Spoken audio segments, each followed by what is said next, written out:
La controverse de Sion de Douglas Reed chapitre 30.2. La bataille décisive, suite. Cependant, la parole du diplomate et son intention différaient grandement de ses actes. La proposition de M. Lloyd George n'était qu'une couverture pour faire venir le général Smuts à Londres depuis l'Afrique du Sud, vu qu'il était considéré par les sionistes comme leur ami le plus précieux à l'extérieur de l'Europe et de l'Amérique, et on fit venir le général pour qu'il propose la conquête de la Palestine. La population des électeurs en Afrique du Sud est divisée de manière tellement égale entre les Afrikanais et les Sud-Africains anglophones que les 20% fluctuants y étaient plus décisifs, si tant est, qu'en Amérique. Les sionistes se sentaient capables, et il est possible que le général Smuts les en crut capables d'apporter un vote permettant de remporter l'élection. Un de ses collègues, un certain M. B.K. Long, un député de Smuts et anciennement du Times de Londres, écrivit que le vote juif substantiel, qui était fermement loyal à Smuts et son parti, l'aida énormément dans de telles victoires électorales. Sa biographie mentionne un legs important venant d'un juif riche et puissant, un exemple de la fausseté de l'accusation du docteur Weizmann concernant les juifs riches et puissants. À propos, le même Sir Henry Strakosch légua un cadeau similaire à M. Winston Churchill, et des cadeaux anonymes consistant en une maison et une voiture. Ainsi, les considérations politiques de parti qui pesaient dans sa balance étaient-elles semblables à celles de M. Lloyd George, M. Howes et d'autres par la suite, et les facteurs matériels sont raisonnablement évidents dans son cas. Cependant, le motif religieux, ou pseudo-religieux, est fréquemment invoqué dans ses biographies, de même qu'il fut parfois revendiqué par M. Lloyd George. Elles affirment qu'il préférait l'Ancien Testament au Nouveau, et le citent comme ayant dit « Plus je vieillis, plus je deviens hébraïste ». Je le rencontrai bien des années plus tard, alors que je savais quel rôle important il avait joué dans cette ancienne histoire. Il était alors, en 1948, très troublé par la situation déclinante du monde et le rôle explosif de la Palestine dans celle-ci. Il était de belle apparence, en bonne forme et droit à presque 80 ans, avec des yeux perçants et une petite barbe. Il était impitoyable, et à l'occasion, aurait pu être dépeint sous une lumière cruelle, si les grands journaux s'étaient rangés contre lui au lieu d'être derrière lui, et sa finesse politique égalait celle de M. Lloyd George. La propagande le décrivit comme le grand architecte de la réconciliation anglo-bobre. Quand il mourut dans sa ferme solitaire du Transvaal, les deux races étaient plus que jamais en désaccord, si bien que la réalisation de la véritable réconciliation incomba aux générations suivantes. En Afrique du Sud, il fut une force séparatrice, et tous savaient que la véritable puissance derrière son parti était celle de l'or et du groupe d'exploitation des mines de diamants, et non la puissance de l'Angleterre. Johannesburg était la base de sa force politique. En 1948, quand le test eut lieu, il fut le premier à soutenir le sionisme contre un gouvernement britannique en difficulté. Le 17 mars 1917, le général Smuts atteignit Londres, au milieu d'ovations sans précédent, et le renversement de Sir William Robertson parut enfin proche.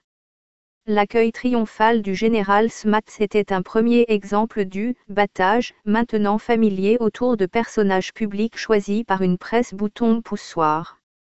La méthode est connue, sous une autre forme, chez les peuples primitifs de son Afrique natale, où Mbongo, le faiseur de louanges, s'avance devant le chef, le proclamant « grand éléphant, celui qui fait trembler la terre, qui poignarde le ciel » et autre chose de ce genre.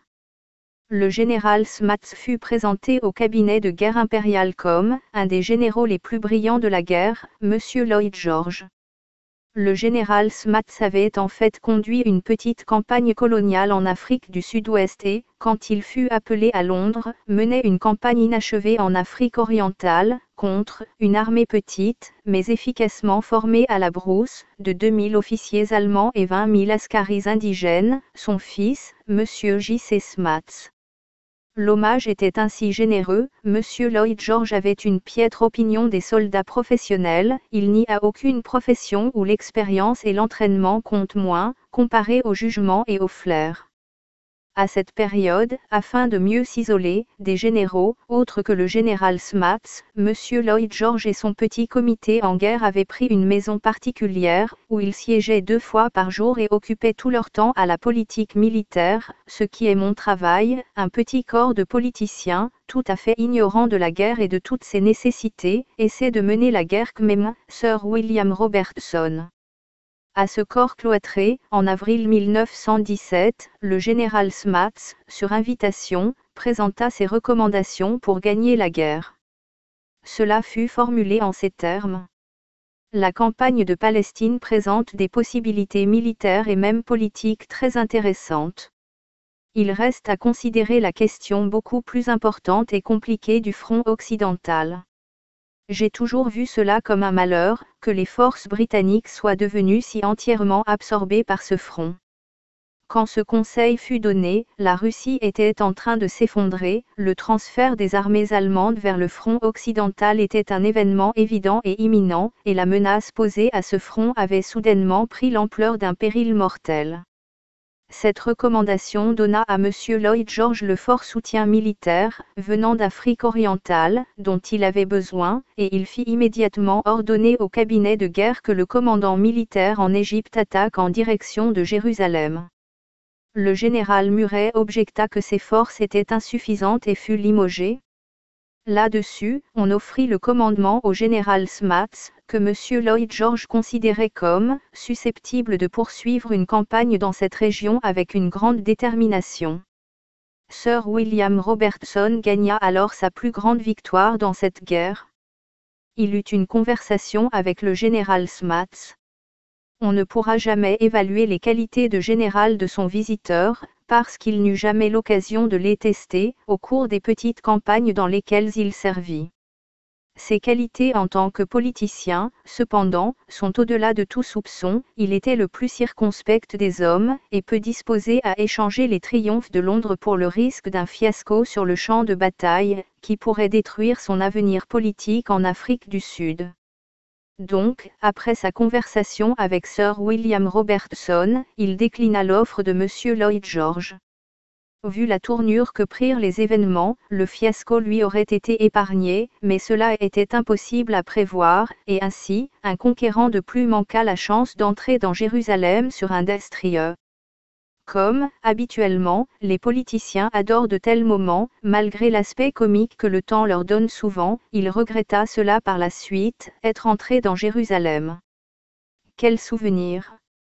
À l'époque, il dit à M. Lloyd George, « Ma forte conviction est que notre présente situation militaire ne justifie pas vraiment de campagne offensive pour la prise de Jérusalem et l'occupation de la Palestine. » M. Lloyd George ne se laissa pas décourager par cette volte-face, ni même par l'effondrement de la Russie et le nouveau danger à l'ouest.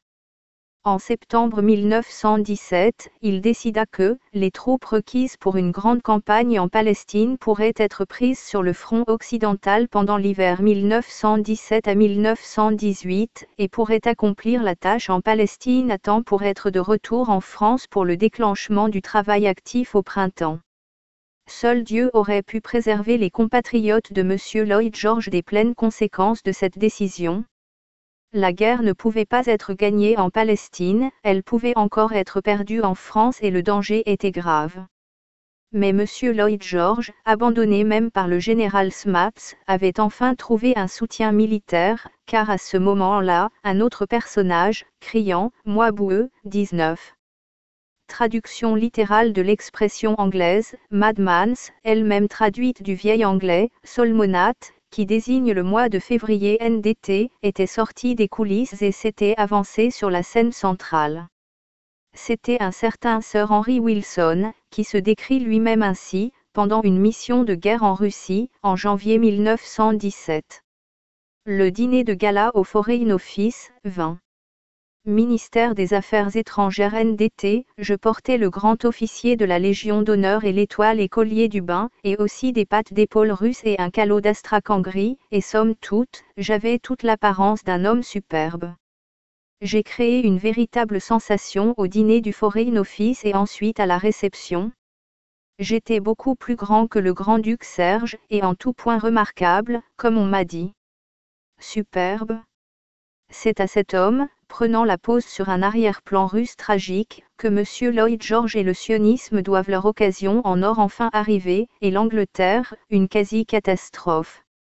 Sir Henry Wilson était très grand, mince, lisse et souriant, un de ces élégants de l'état-major, pimpant, tout en cuir poli, au ferret rouge, enrubanné et bardé de cuivre, qui décourageait les soldats de tranchées épuisés et couverts de boue, en France. Il parlait couramment le français, grâce à une gouvernante française, et à cet égard, Henri était le chéri des généraux français, qui le trouvaient agréablement exempt de la rigidité anglaise. En effet, c'était un Irlandais, et sur les questions irlandaises, il n'était pas d'accord avec les autres Irlandais, dont 2 d'entre eux le tuèrent sur le pas de sa porte à Londres, en 1922, et furent pendus. Sir Henry avait précédemment été d'accord avec tous les autres leaders militaires concernant la souveraineté du front principal et la folie des points de détail, inutilement excessifs, et surpassa les autres par sa vigueur dans l'affirmation de ce principe. Le moyen de finir cette guerre est de tuer des Allemands, non des Turcs. L'endroit où nous pouvons tuer le plus d'Allemands est ici, en France, et donc, chaque livre de munitions que nous possédons dans le monde doit venir ici. Toute l'histoire montre que les opérations sur un théâtre secondaire et inefficace n'ont aucune influence sur les opérations principales, sauf celle d'affaiblir les forces engagées là. 1915. Aucun diplômé de l'état-major, ni aucun soldat au champ de bataille, ne le contesterait. Sir Henry n'a pu, en 1917, découvrir de raisons militaires d'abandonner ce principe de base de la guerre, pour son opposé.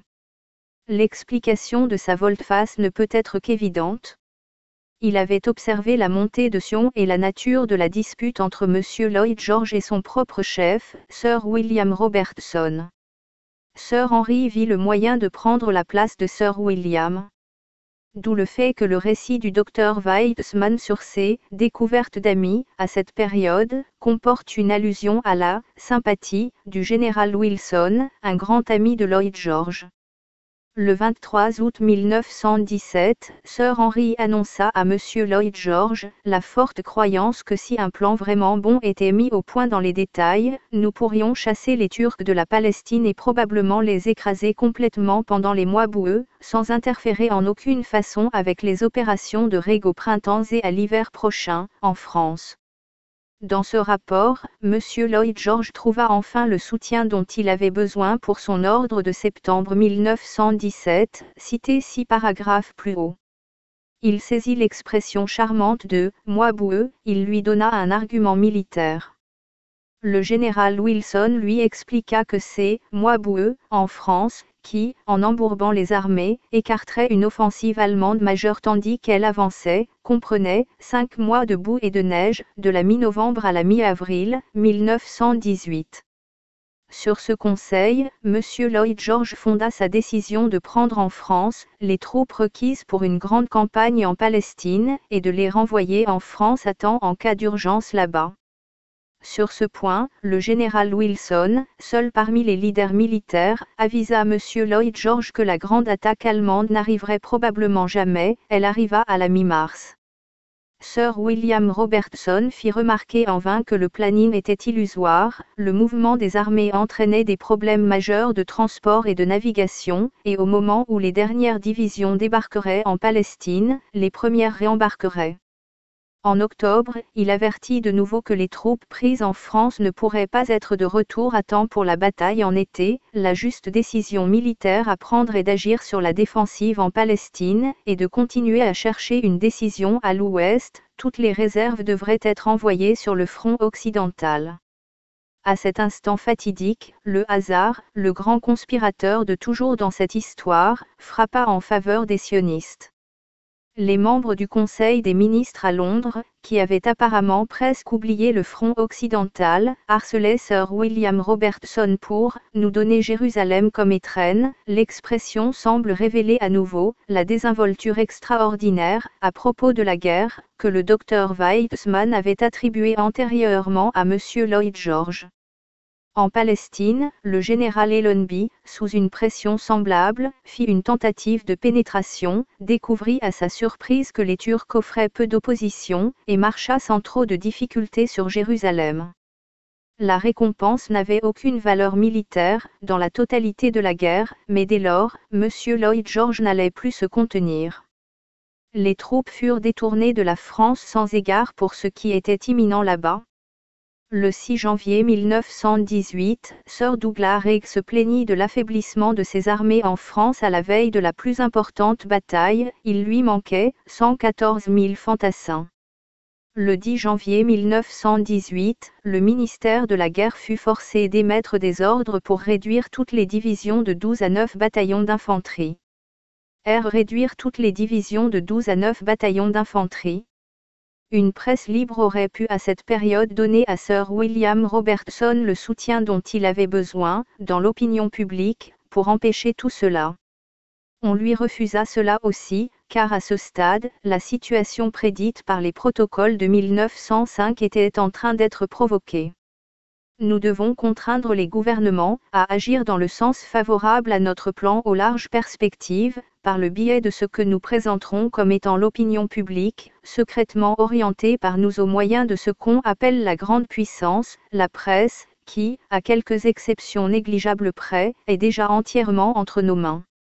Des auteurs de grande réputation étaient prêts à informer le public du danger imminent, on ne leur permit pas de parler. Le colonel Repington, du Times, était l'auteur militaire le mieux connu à cette époque, sa réputation dans ce domaine était la plus haute au monde. Il nota dans son journal. C'est épouvantable, et cela signifiera la réduction d'un quart de notre infanterie en France et une confusion dans toute notre infanterie au moment de la prochaine crise. Je ne me suis jamais senti si malheureux depuis que la guerre a commencé. Je ne peux pas dire grand-chose, parce que l'éditeur du Times manipule souvent mes critiques ou ne les publie pas. Si le Times ne retourne pas à sa ligne indépendante et n'agit pas comme le chien de garde du public, je m'en laverai mes mains. Alors que l'accomplissement de ces avertissements était à portée de main, Sir William Robertson fut limogé. M. Lloyd George, résolu à obtenir l'autorité pour son aventure palestinienne, imposa son plan au comité interallié de Versailles, que les conseillers techniques approuvèrent en janvier 1918, sous réserve de la sécurisation du front occidental. Sir William Robertson, à la requête de M. Clemenceau, réitéra son avertissement que cela mettrait en danger mortel le front occidental. Quand la réunion se termina, M. Lloyd George le réprimanda violemment, et il fut immédiatement supplanté par Sir Henry Wilson. Avant qu'il ne quitte son poste, il y utilisa ses derniers moments à faire une dernière tentative pour empêcher le désastre prochain. Il se rendit à Paris, également en janvier, pour demander l'aide du général Pershing, le commandant américain, pour réapprovisionner le front épuisé. Seules 4 divisions américaines et demie avaient alors atteint la France. Le général Pershing, un soldat fidèle à son devoir, donna la réponse que Sir William attendait et qu'il aurait lui-même donnée à la place du général Pershing. Il fit astucieusement observer qu'il était difficile de réconcilier ma demande d'aide à la défense du front occidental avec le désir de M. George d'agir offensivement en Palestine. Il n'y avait, malheureusement, aucune réponse à cet argument, sauf que, en ce qui me concernait personnellement, aucun homme ou fusil ne serait envoyé en Palestine de quelque endroit que ce soit. Après cela, Sir William Robertson ne fut plus concerné. Son récit diffère des mémoires de M. Lloyd George et d'autres politiciens, en ce qu'il ne montre aucune rancure, son unique thème est le devoir. De la façon dont il fut traité, il dit simplement « Cela avait fréquemment été mon devoir désagréable, au cours de l'année 1917, que de protester contre les entreprises militaires que le Premier ministre voulait que l'armée mène à bien, et cette opposition l'avait sans aucun doute décidé à essayer un autre chef de l'état-major impérial. Sur le point du remplacement, donc, il n'y avait rien à dire et je n'ai rien dit. » Ainsi, un homme admirable disparaît de cette histoire d'hommes nombreux de moindre mérite, mais son travail est resté, parce que, jusqu'au moment de son renvoi, il sauva peut-être juste assez d'hommes et de fusils pour que la ligne qui s'effondrait tienne jusqu'à la dernière extrémité. En mars, comme une haussière qui se déchire pour être tenir par un seul fil. Quand il partit, 2 hommes hors du gouvernement et de l'armée continuèrent la lutte, et leurs efforts méritent d'être rapportés, parce que ces derniers firent partie des dernières tentatives pour préserver le principe du reportage libre, indépendant et vigilant. Le colonel Repington était un ancien officier de cavalerie, admirateur de jolies femmes, amateur de discussions de qualité, un beau sabreur, en français dans le texte, NDT. Ces carnets donnent une image durable de la vie superficielle des salons qui se tenaient tandis que les armées se battaient en France, et qu'à Londres les intrigants conspiraient dans les antichambres politiques. Cela lui plaisait, et bien qu'il en sentît l'incongruité, il réalisait que la morosité seule n'était pas un remède. Il était aussi honnête et patriotique que Robertson, et Incorruptible, les généreuses offres, qui auraient pu l'inciter à se taire, et étaient probablement faites dans cette intention, n'avaient aucun effet sur lui. Il écrivit. Nous nourrissons plus d'1 million d'hommes sur les théâtres de guerre mineurs, et faisons faux bond à nos forces en France, à un moment où toutes les forces boches de Russie peuvent arriver contre nous. Je n'arrive pas à obtenir le soutien de l'éditeur du Times pour réveiller le pays, et je ne pense pas que je serai capable de continuer avec lui bien plus longtemps. J'ai découvert les journaux du colonel Repington en travaillant sur ce livre, et je me suis ensuite rendu compte que son expérience fut identique à la mienne, avec le même éditeur, exactement 20 ans plus tard. 1 mois plus tard, il écrivait. Au cours d'une entrevue orageuse, j'ai dit à M. Geoffrey Dasson que son obséquiosité envers le cabinet de guerre au cours de cette année était en grande partie la cause de la posture dangereuse de notre armée. Je ne veux plus avoir quoi que ce soit à faire avec le Times. Il restait un homme en Angleterre qui était capable et désireux de publier la vérité. Monsieur H.A. Gwynne du Morning Post publia l'article du colonel Repington, qui exposait l'affaiblissement du front français à la veille de son attaque, sans le soumettre aux censeurs. Lui et le colonel Repington furent alors poursuivis, jugés et condamnés à une amende. L'opinion publique était apparemment trop de leur côté pour un châtiment plus dur.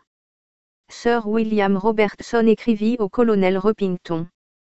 Comme vous, j'ai fait ce qui était le mieux dans les intérêts généraux du pays et le résultat a été exactement ce à quoi je m'attendais. Mais l'important est de garder le cap, et ainsi, on pourra être sûr que la bonne volonté sortira finalement de ce qui peut actuellement paraître néfaste. 21 À la suite à tout cela, Sir Edward Carson, qui avait involontairement aidé M. Lloyd George à devenir Premier ministre, avait démissionné du gouvernement et avait dit à l'éditeur du Times qu'il n'était que le porte-parole de M. George Lloyd, le Morning Post étant le journal véritablement indépendant. M. Gwynne dit au colonel Repington que le gouvernement voulait détruire le Morning Post, comme c'est l'un des quelques journaux indépendants qui restent. Avant que la Seconde Guerre n'arrive, il fut détruit, comme on l'a déjà relaté. Après cela, seule une publication hebdomadaire survécut en Angleterre, qui, à mon avis, chercha à soutenir durant de nombreuses années le principe du reportage impartial et indépendant, mais en 1953, Trousse aussi fut ramené dans le rang, par un changement de propriétaire. Ainsi, les 2 ans de guerre sous la direction de M. Lloyd George en Angleterre furent importants dans leurs effets sur le présent, et je crois avoir montré comment il obtint son poste et quel but primordial il poursuivit par ce biais. Au bout de 18 mois, il avait surmonté toute opposition, avait détourné une multitude d'hommes de la France vers la Palestine, et était enfin prêt pour la grande entreprise. Le 7 mars 1918, il donna des ordres pour une campagne décisive, afin de conquérir toute la Palestine, et y envoya le général Smuts pour donner des instructions en conséquence au général Allenby.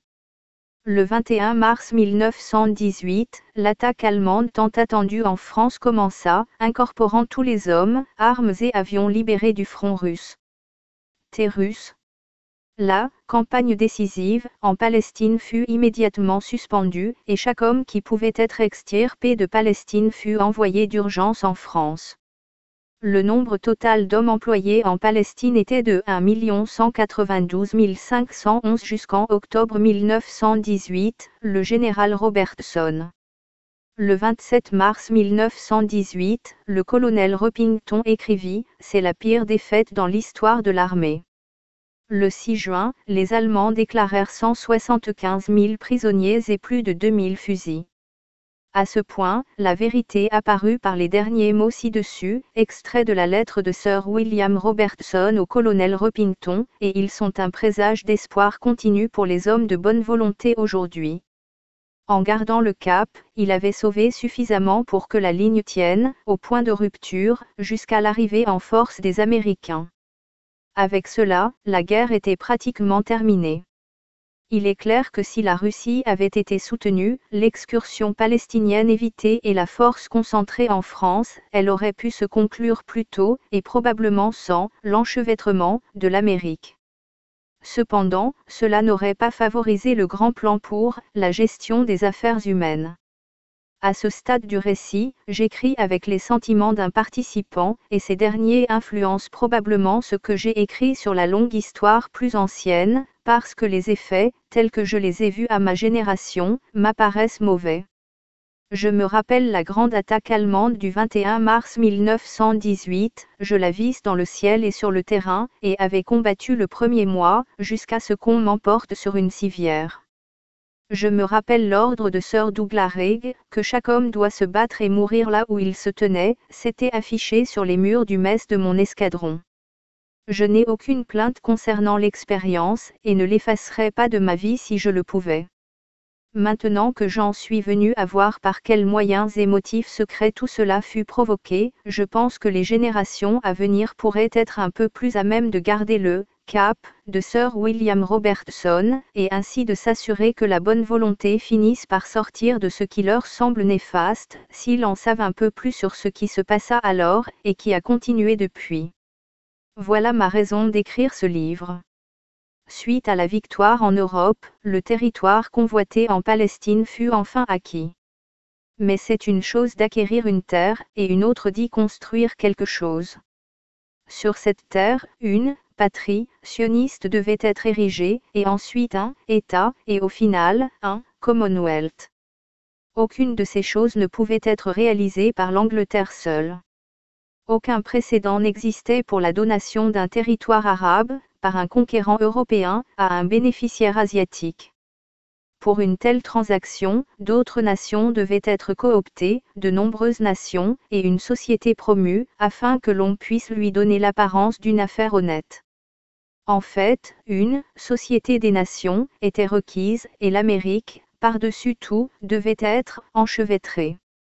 Cette autre partie du plan était aussi en préparation, tandis que les armées britanniques s'emparaient de l'étendue de terre désirée, les avocats malins cherchaient le moyen d'y amender les titres de propriété légitime, de lancer une société et de promouvoir l'entreprise en général. M. Lloyd George avait rempli son rôle et son temps était bientôt terminé. Le lecteur peut maintenant tourner les yeux de l'autre côté de l'Atlantique et voir à quoi s'emploient M. Howes, M. Brandeis et le rabbin Stephen Wise. Un certain M. Woodrow Wilson joue un vague rôle dans ces opérations.